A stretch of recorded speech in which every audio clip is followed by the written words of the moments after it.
दृढ़ निश्चय का गांव। एक समय की बात है, एक छोटा सा गांव था जो एक विशाल जंगल के पास स्थित था। गांव के लोग खेती पर निर्भर थे, लेकिन उनकी जमीन बंजर थी और अक्सर सूखे का सामना करना पड़ता था। गांव के लोग हमेशा डर और अनिश्चितता में जीते थे कि उनका भविष्य क्या होगा। मुख्य पात्र रवि, एक युवा और आशावादी युवक, जो मानता था कि गांव अपनी समस्याओं को एकजुट होकर और कड़ी मेहनत से पार कर सकता है। सुंदर, एक बुजुर्ग व्यक्ति जिसने गांव को कई कठिनाइयों का सामना करते देखा है और अब वह गांव के भविष्य को लेकर चिंतित रहता है। कहानी की शुरुआत। गांव के लोग हर दिन अपने खेतों में मेहनत करते, लेकिन उन्हें पर्याप्त फसल नहीं मिल पाती। धीरे धीरे लोग निराश होने लगे। कई लोग गांव छोड़ने लगे, लेकिन रवि उनमें से नहीं था। उसने गांव में ही रहने का फैसला किया और दूसरों को भी यही सलाह दी कि वे भी हार न माने।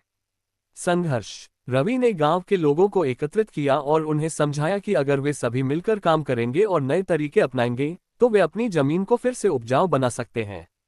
उसने सुझाव दिया कि वे जंगल से पानी की एक धारा को गांव की ओर मोड़ सकते हैं, जिससे उनकी फसलें पानी से सींची जा सकेंगी। हालांकि सुंदर ने इसे असंभव और खतरनाक बताया। वह रवि को इस योजना से दूर रहने की सलाह देता है, क्योंकि जंगल में खतरनाक जानवर रहते हैं और धारा को मोड़ना एक कठिन कार्य है। लेकिन रवि ने हार नहीं मानी और अपने कुछ दोस्तों के साथ इस काम में जुट गया। परिणाम। कई महीनों की कड़ी मेहनत के बाद रवि और उसके दोस्तों ने आखिरकार धारा को गांव की ओर मोड़ने में सफलता पाई। गांव में पानी की कमी समाप्त हो गई और धीरे धीरे जमीन उपजाऊ होने लगी। फसलें उगने लगीं और गांव फिर से समृद्ध होने लगा। निष्कर्ष। गांव के लोग रवि के दृढ़ निश्चय और मेहनत के लिए उसके प्रति आभार प्रकट करते हैं। सुंदर, जो पहले रवि की योजना का विरोध कर रहा था, अब उसकी प्रशंसा करता है और मानता है कि साहस और एकजुटता से कोई भी कठिनाई दूर की जा सकती है।